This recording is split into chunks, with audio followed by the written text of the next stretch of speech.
hello everyone, my name is Jason, this is my brother Monty. And we were actually not even going to do a video today because Monty is really sick, but he said for me just to talk for the most part, and I'll just let him come in at the few little parts, just say a few things. So if you are in your prayers today, just pray for him, hope that the Lord would help him get over this little bug that he picked up. Yeah. So, and no, I don't eat bugs. Just a whole lot of stuff happened today. We don't even have notes. So, I memorized the notes, so if I get anything wrong, it's all because of that. Printer was out of ink, so I made them up. Stuff like that happens.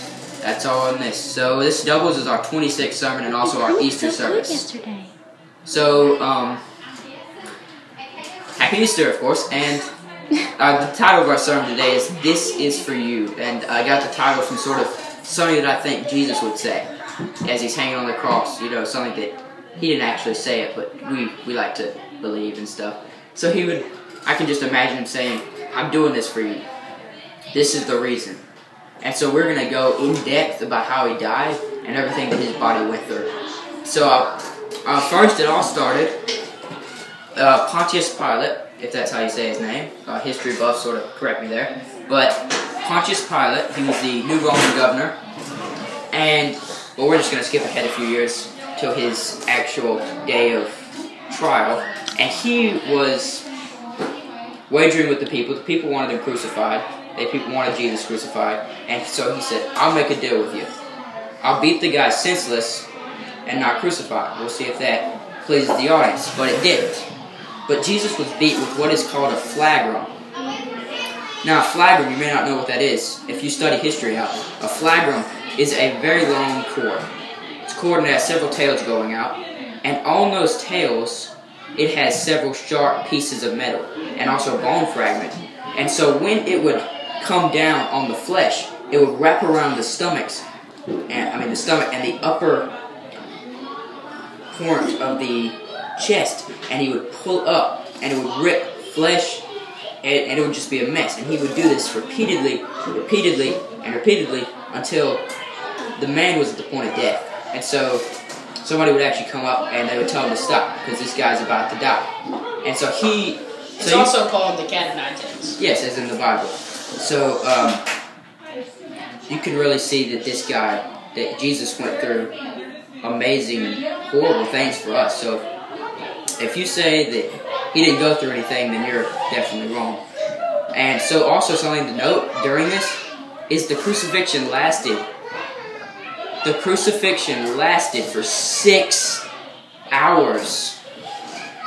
Usually crucifixions would last for several days, but since the Sabbath was the very next day, they would come around and break each person's leg so they would die faster, because you could literally push up and breathe for just a few seconds till the pain was completely unbearable.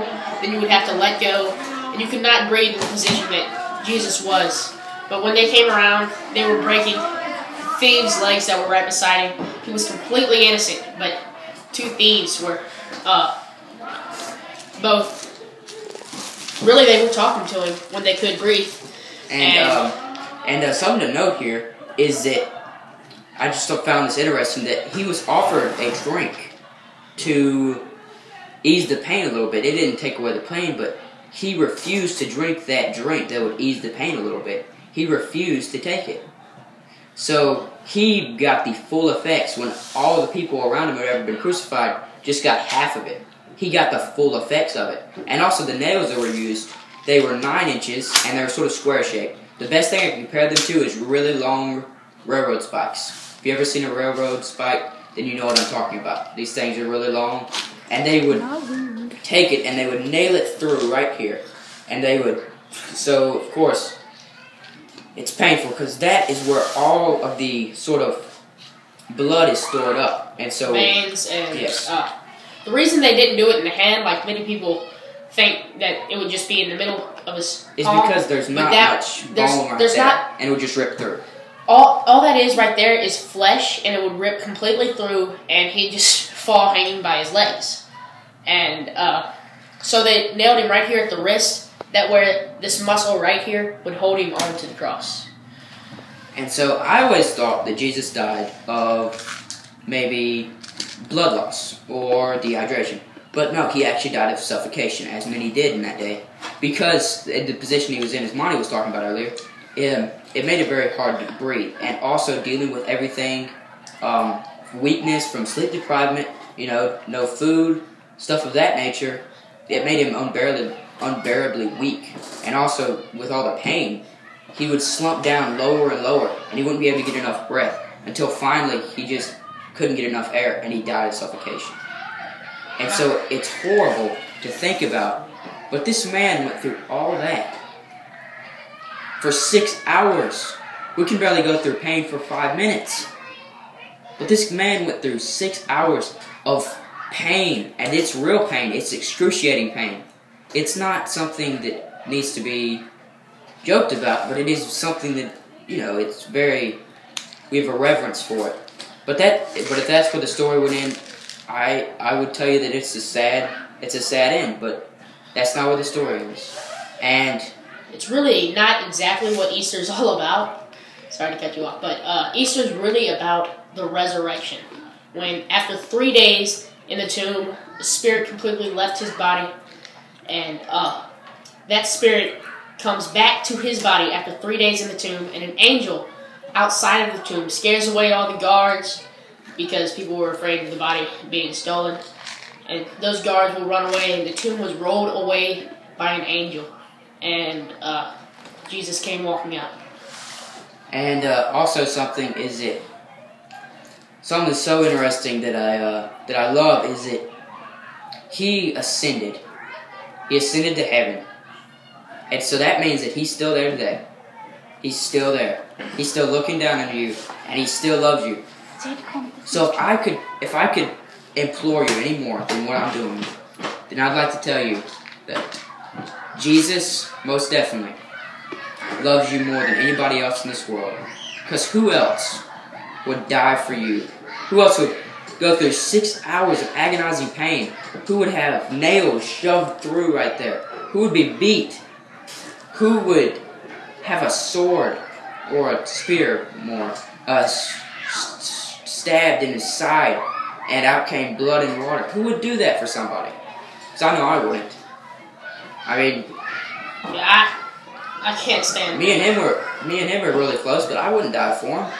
And I wouldn't die in that way, most definitely.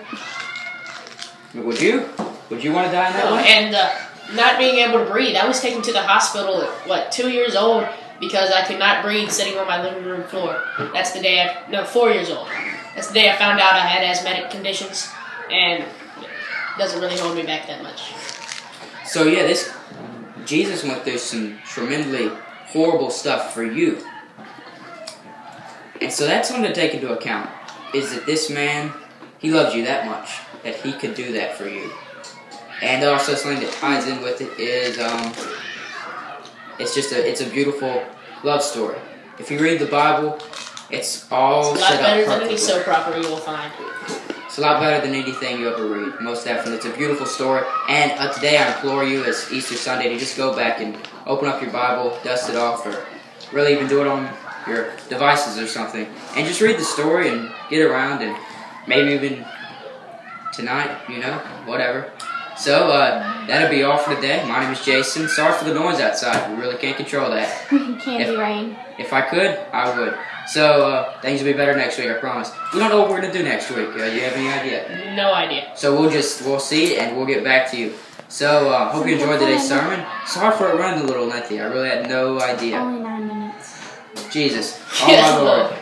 About 9 minutes. Wow. Okay, so my name is Jason. This is my brother. Monty. Signing off.